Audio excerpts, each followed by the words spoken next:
Look at there. Hey, we're on the air. Good morning again. Well, it's Christmas time.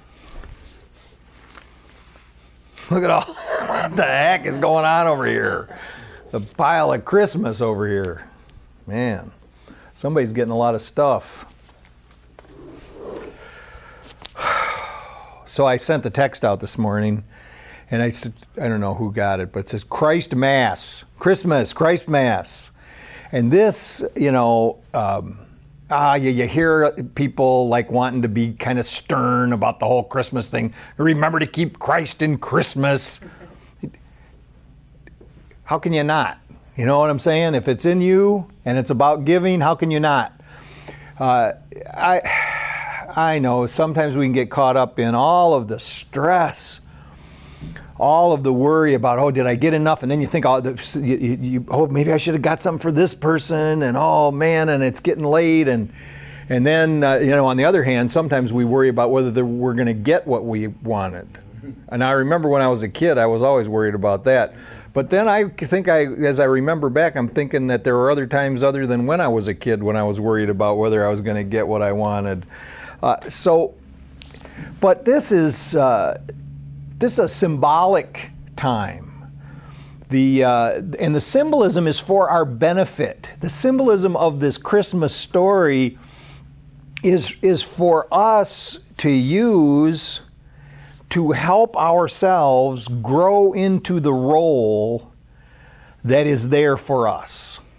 It's a symbolic time, and it's for us to be inspired by these different symbols. And one of the biggest symbols of the time is this practice of freely giving to others. Now we see it, and look at every one of these gifts here under the tree, and they spilled out from the tree over to the bench over here. But every one of those, again, is just a symbol of this principle of giving.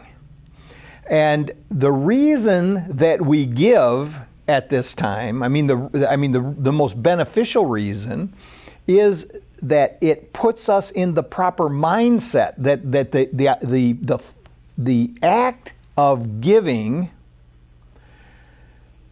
activates the Christ in us. It activates that Christ consciousness. The act of freely giving.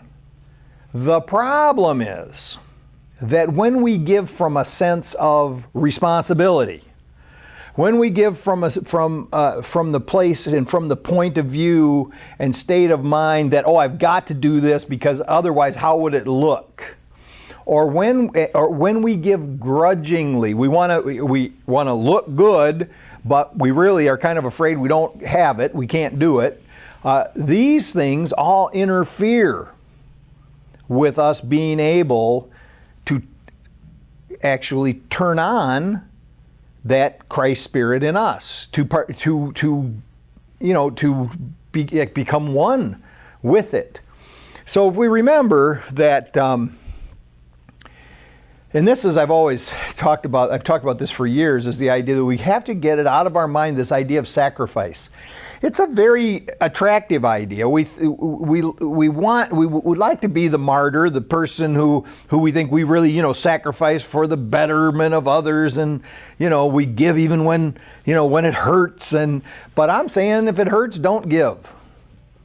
We want to give it freely. We give it freely. And so I look at it, and I want to be, again, this is one of these situations where I'm telling you to remind myself that I want to be able to give freely so that the gift then grows, knowing that all that I give returns to me multiplied.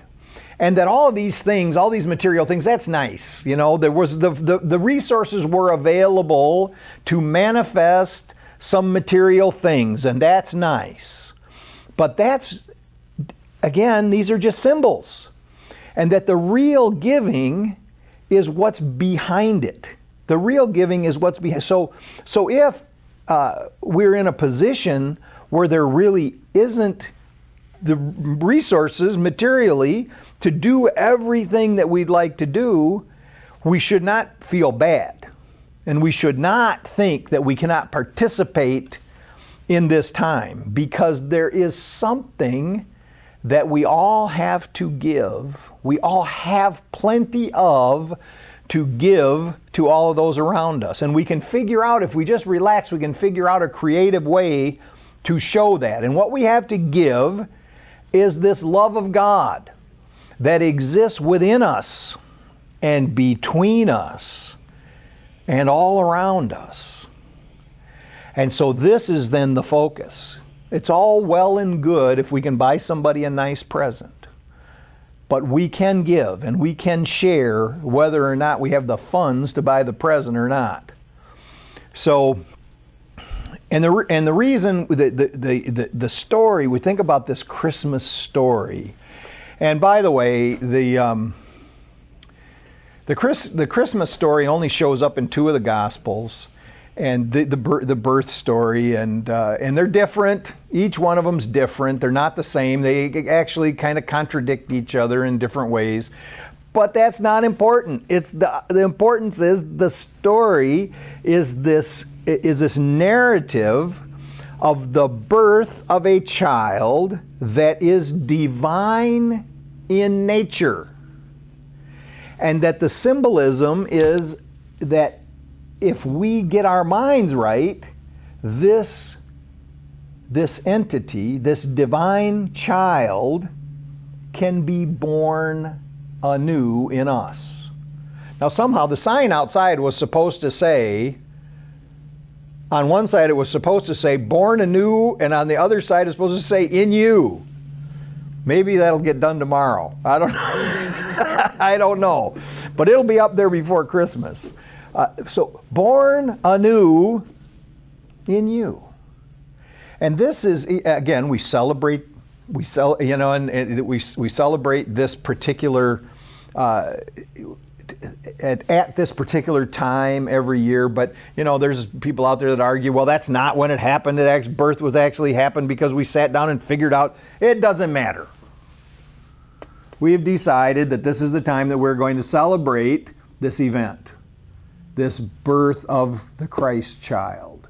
But what's great about the whole idea is that we celebrate it now and we make this big deal about it now, but it is something that can happen for us at any day and at any time of the day. And that all we have to do is to turn our attention to this thing that we were talking about in the meditation.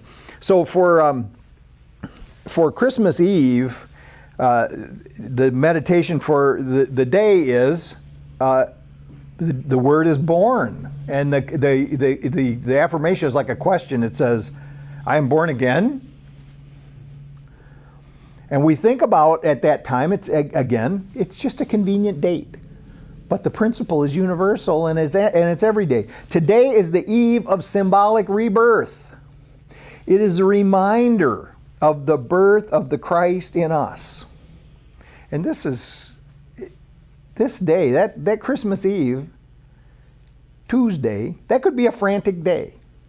I know for us, we have to go to the airport and pick Tyler and Nikki up. They're flying in from California, and their kids, and get them back here in time for our evening deal. So this could be a frantic day. It could be for any of us, and it probably will be, a search for that last minute gift.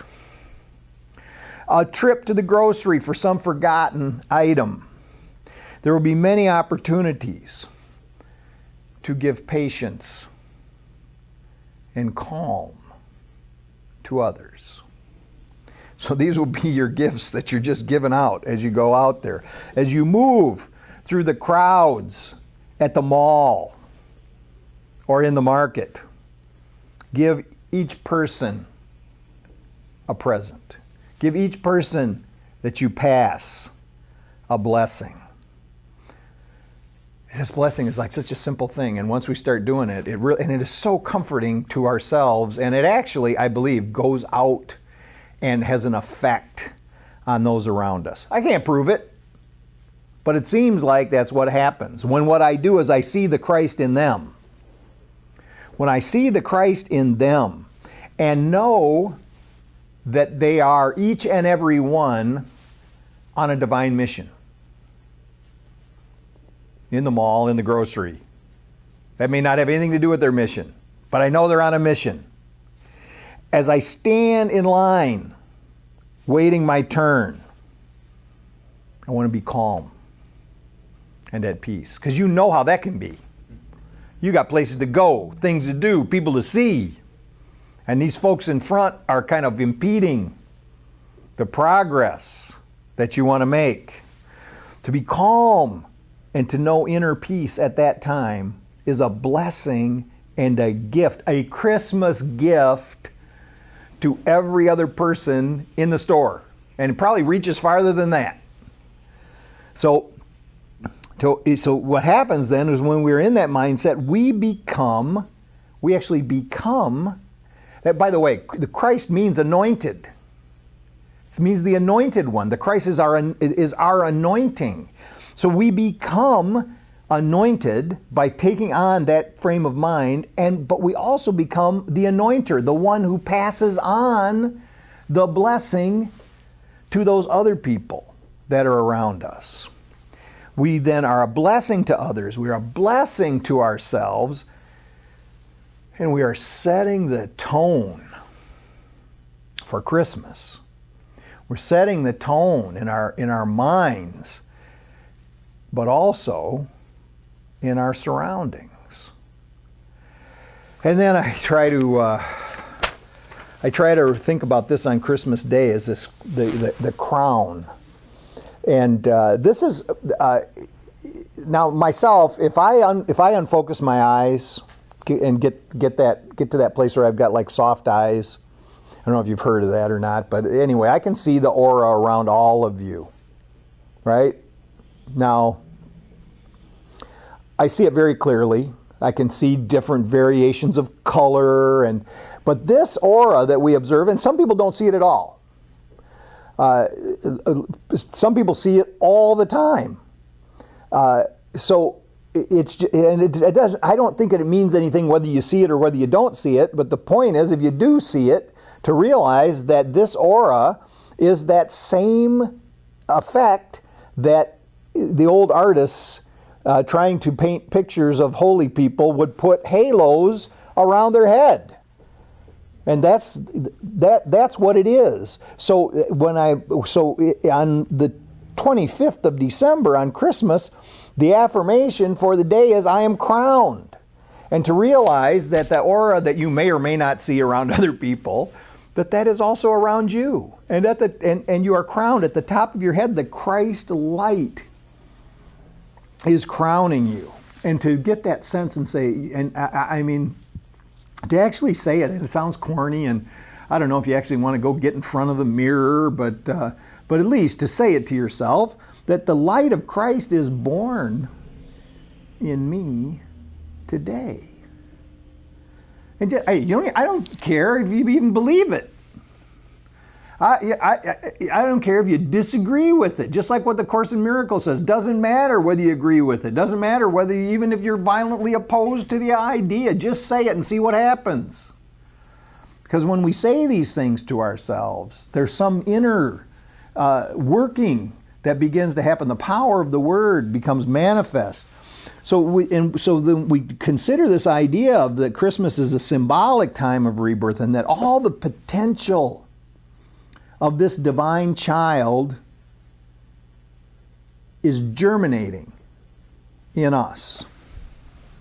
That the creative life of God is actually the life that thrills in us and that fills us. That the light fills our bodies and crowns our head. To actually visualize this and see it, I'll tell you what, if you're feeling down that day, just to get this picture in mind will pick you right up. You will feel better from then until you decide to try it again. So wherever we go, we see and affirm that we take this holiness with us, that it extends from us even when we're not noticing. It's just that it feels stronger when we do. If we make the effort to send it forth, the power is like absolutely palpable. So we bless everyone we touch and every place we enter. This is like such a good exercise, and start doing it now, but don't quit. To wherever we go, to think about, because I don't know about you, but I get sometimes I've got tasks to do, and some of these tasks involve some things that I really don't want to do, that seem like they're going to be a burden, it's going to be hard. There may be people there who are going to be contrary, and I just really rather go home and turn on HGTV. I've got a renovation to watch in the can right now, because that's what but to know that as I go out into the world, if I think about the fact that what I'm trying to do is extend of myself to those I'm going to meet, and actually to the place where I'm going, it turns into a joy. It turns into a joy. And listen, I'm going to tell you a secret that I don't admit to too much. It's actually better than HGTV. Well, sometimes you think it's not going to be, but it is. So it's important that we recognize that this presence, this light in us is in everyone. And this is the key to it, because I want to argue about it. Here's what I want to think about. I want to ruminate about my mistakes. I want to think about my shortcomings when I'm in the dark place. Then as we've seen many times, I am totally uncomfortable with that after a little bit of time, so I want to see the darkness in you.